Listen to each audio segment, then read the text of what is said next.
Assalamualaikum warahmatullahi wabarakatuh. Kami dari kelompok 2. Di sini kami akan mempersembahkan video tentang analisis sistem keuangan kinerja perbankan dan lembaga bukan bank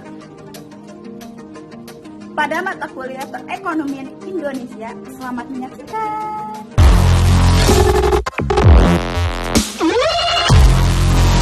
Analisis sistem keuangan. Sistem keuangan merupakan tatanan perekonomian suatu negara yang mempunyai peran terutama menyediakan jasa-jasa bidang keuangan oleh lembaga keuangan dan lembaga penunjang lainnya, misalnya pasar uang dan pasar modal. Sistem keuangan di Indonesia. Sistem keuangan di Indonesia dibagi menjadi dua. Ada sistem lembaga keuangan bukan bank dan sistem moneter perbankan. Dalam sistem lembaga keuangan bukan bank didanai oleh Departemen Keuangan, sedangkan sistem moneter perbankan didanai oleh Bank Indonesia. Jenis dari lembaga keuangan bukan bank ada 7, yaitu lembaga pembiayaan, peransuransian, perusahaan modal, pentura dan pensiunan, pasar modal, pegadaian, dan perusahaan pinjaman. Sedangkan jenis sistem moneter perbankan ada 2, yaitu Bank Umum dan Bank BPR. Keuangan. Yang pertama, tabungan. Sistem pasar keuangan dan lembaga keuangan menyediakan instrumen untuk tabungan. Obligasi, saham, dan instrumen uang lain diperjualbelikan di pasar uang dan pasar modal yang menjanjikan suatu pendapatan dengan risiko yang lebih rendah bagi penabung yang mengalir melalui pasar keuangan. Kemudian untuk investasi sehingga barang dan jasa dapat diproduksi. Yang kedua, penyimpan kekayaan. Instrumen keuangan yang diperjualbelikan dalam pasar uang dan pasar modal menyediakan suatu cara terbaik untuk menyimpan kekayaan, yaitu menahan nilai aset yang dimiliki sampai dana tersebut dibutuhkan untuk dibelanjakan. Yang ketiga, fungsi likuiditas. Kekayaan yang disimpan dalam bentuk instrumen keuangan dapat mudah dicairkan melalui mekanisme pasar keuangan.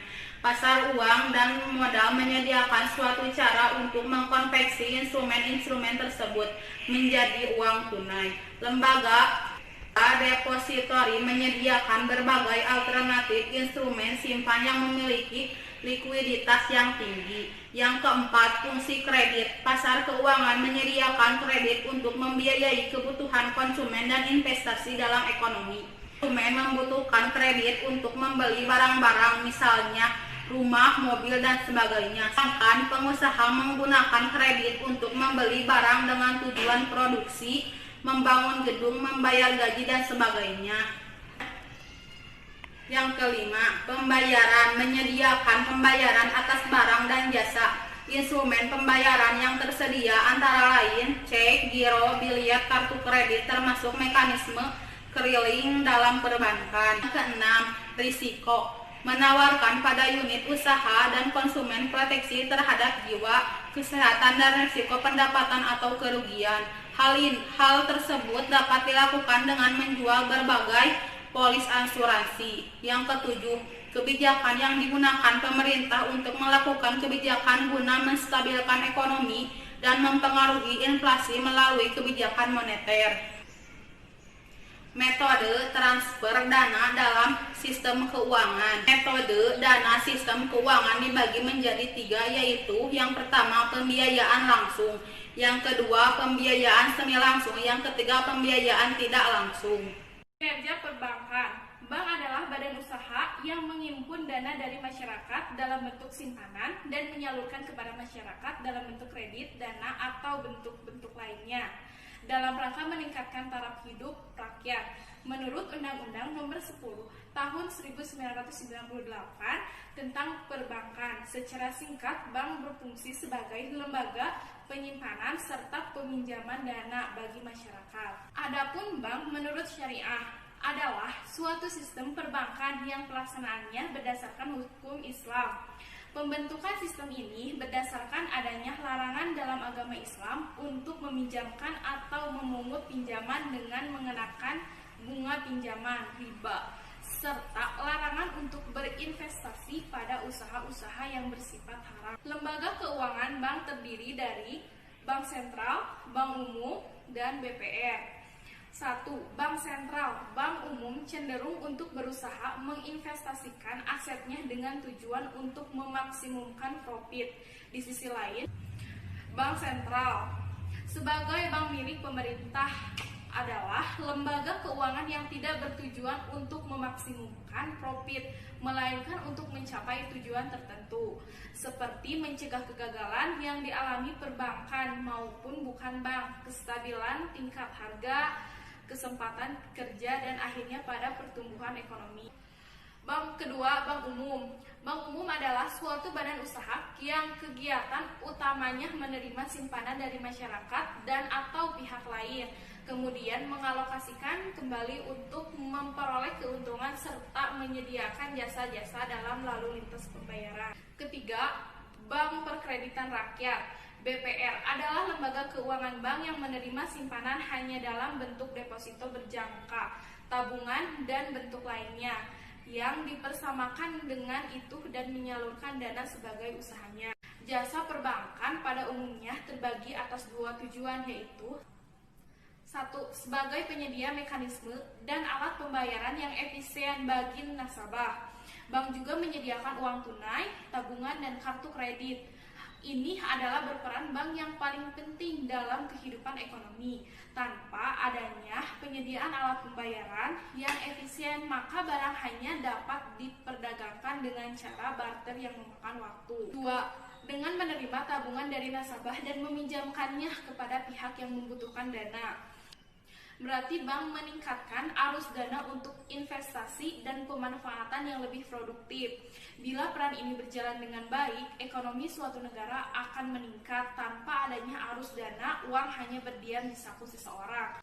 Orang tidak dapat memperoleh pinjaman dan bisnis tidak dapat dibangun karena mereka tidak memiliki dana pinjaman. Untuk mencapai tujuan tersebut, pendekatan yang dilakukan dengan menerapkan kebijakan antara lain: 1. Kebijakan pemberi keleluasaan berusaha. 2. Kebijakan prinsip kehati-hatian bank. Pengawasan bank yang mendorong bank untuk melaksanakan secara konsisten ketentuan intern yang dibuat sendiri dalam melaksanakan kegiatan operasionalnya dengan tetap mengacu. Ada jenis-jenis jasa pada bank umum. Bank umum mempunyai beberapa jasa yang ditujukan kepada masyarakat agar mendapatkan kemudahan dalam melakukan transaksi. 1. Transfer. Transfer adalah sesuatu kegiatan jasa bank untuk memindahkan sejumlah dan tertentu sesuai dengan perintah si pemberi amanat yang ditujukan untuk keuntungan seseorang yang ditunjukkan sebagai penerima transfer. Baik transfer uang keluar atau masuk akan mengakibatkan adanya hubungan antara cabang yang bersifat timbal balik. Artinya, bila satu cabang mendebit cabang lain yang mengkredit.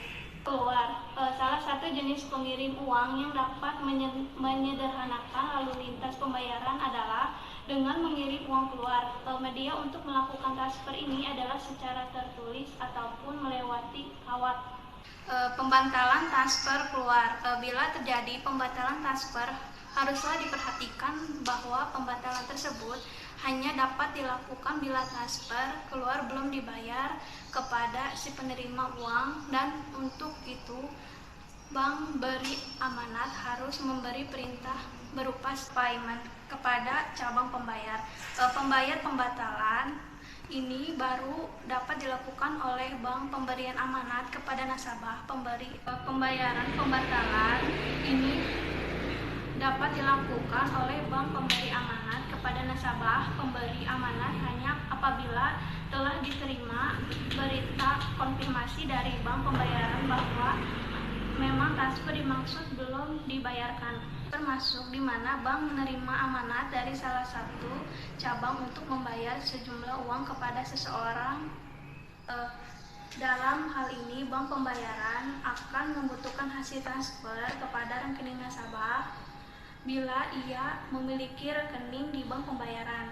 Transfer masuk tidak dikenal lagi komisi karena si nasabah pemberi amanat telah dibebankan sejumlah komisi pada saat pemberian amanat transfer. Pembatalan transfer masuk. Jika terjadi pembatalan, pertama-tama yang harus dilakukan adalah memeriksa apakah hasil transfer telah dibayar kepada bank pemberian amanat melalui pemindahan bukuan. Selanjutnya yang kedua, inkaso.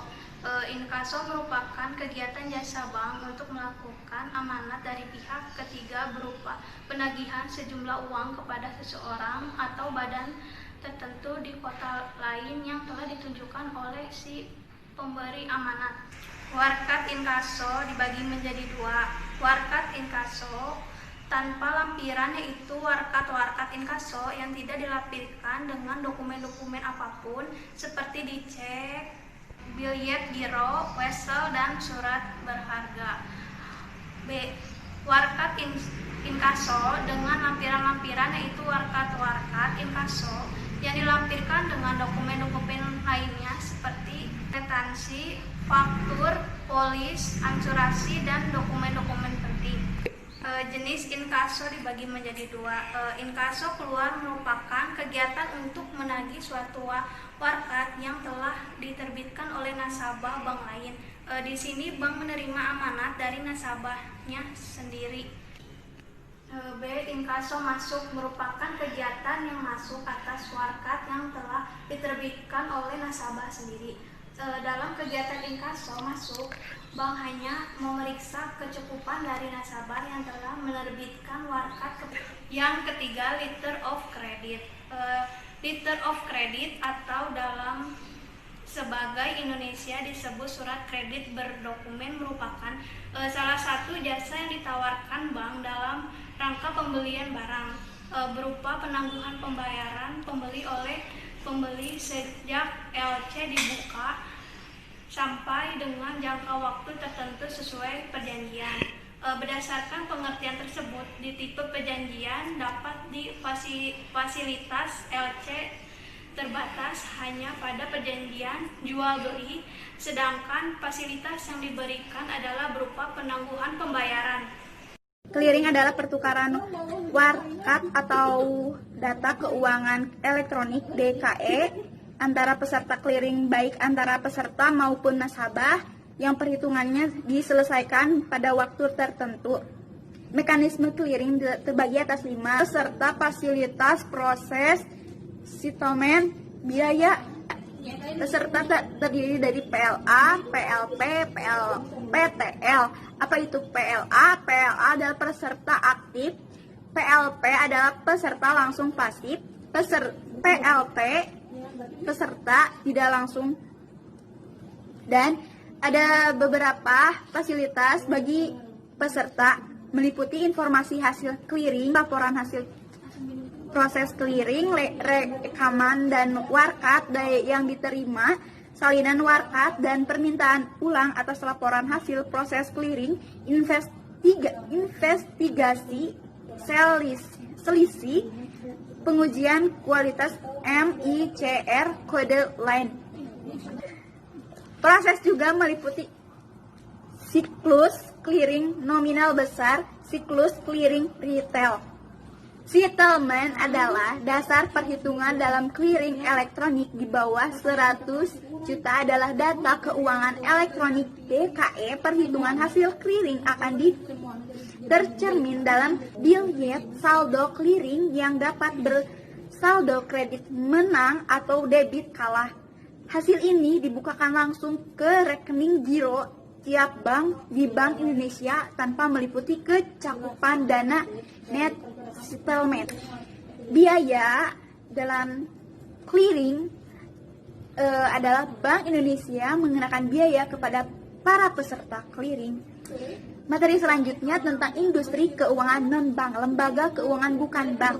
Lembaga keuangan bukan bank, LKBP, adalah badan atau organisasi non-bank yang melakukan kegiatan di bidang keuangan, namun tidak boleh menerima dana dari masyarakat dalam bentuk giro, tabungan, deposito. Lembaga keuangan bukan bank dalam menghimpun dana adalah dengan mengeluarkan kertas berharga atau sertifikat Posito sebagai sumber dana dan dapat mendirikan kantor-kantor cabang daerah untuk menyalurkan dana ke masyarakat untuk membiayai investasi perusahaan. Lembaga keuangan bukan bank terbagi atas 6. Pertama ada pegadaian, asuransi, dana pensiun, pasar modal, lembaga keuangan, pembiayaan konsumen atau customer finance. Pegadaian, pertama pegadaian. Pegadaian merupakan keuangan bukan bank di Indonesia yang punya kegiatan pembiayaan kebutuhan masyarakat, baik bersifat produktif maupun konsumtif dengan menggunakan hukum gadai. Yang kedua, asuransi juga merupakan lembaga bukan bank yang punya kegiatan memberikan perlindungan atau proteksi atas kerugian keuangan yang disebabkan oleh peristiwa yang tidak terduga. Yang ketiga, ada dana pensiun. Dana pensiun juga adalah lembaga keuangan bukan bank di Indonesia yang punya aktivitas memberikan jaminan kesejahteraan pada masyarakat baik untuk kepentingan pensiun maupun akibat kecelakaan. Yang keempat, pasar modal. Pasar modal juga merupakan keuangan bukan bank yang mempunyai kegiatan berupa penawaran dan perdagangan efek yang dikenal sebagai tempat pertemuan penjual dan pembeli modal atau dana. Yang kelima, ada lembaga pembiayaan. Lembaga pembiayaan atau multi-finance adalah salah satu lembaga keuangan bukan bank di Indonesia yang mempunyai kegiatan pembiayaan kebutuhan masyarakat baik bersifat produktif maupun konsumtif. Yang terakhir, yang keenam ada pembiayaan konsumen atau konsumen finance. Adalah kegiatan pembiayaan untuk pengadaan barang berdasarkan kebutuhan konsumen dengan pembiayaan secara sesuai dengan prinsip syariah.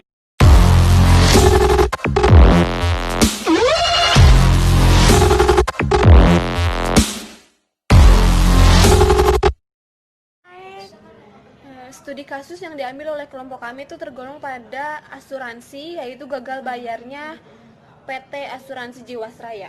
Industri keuangan nasional akhir-akhir ini dihebohkan dengan kasus gagal bayarnya perusahaan asuransi plat merah PT Asuransi Jiwasraya yang merupakan perusahaan asuransi BUMN terbesar di Indonesia. Kejaksaan Agung menetapkan potensi kerugian negara dari kasus korupsi PT Asuransi Jiwasraya ini bisa mencapai 17 triliun dan besaran nilai yang sesungguhnya sedang dihitung oleh Badan Pemeriksa Keuangan atau BPK. Nilai tersebut berasal dari penelaahan berkas selama 10 tahun dari 2008 hingga 2018.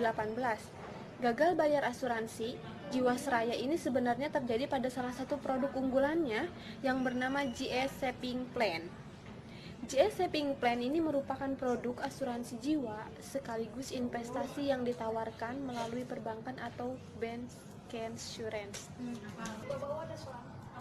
Beberapa dugaan penyebab gagalnya bayar Jiwasraya diantaranya yaitu ada produk-produk yang merugi, kinerja pengelolaan aset yang rendah, kualitas aset investasi dan non-investasi yang kurang liquid, sistem pengendalian perusahaan yang masih lemah, tata kelola perusahaan yang kurang baik, sistem informasi yang tidak andal, kantor cabang yang tidak produktif, biaya operasional yang tidak efisien, akses permodalan yang terbatas, kurangnya inovasi di bidang produk dan layanan, kualitas SDM asuransi yang sangat terbatas, budaya kerja yang kurang profesional, dan sarana prasarana kerja yang belum modern.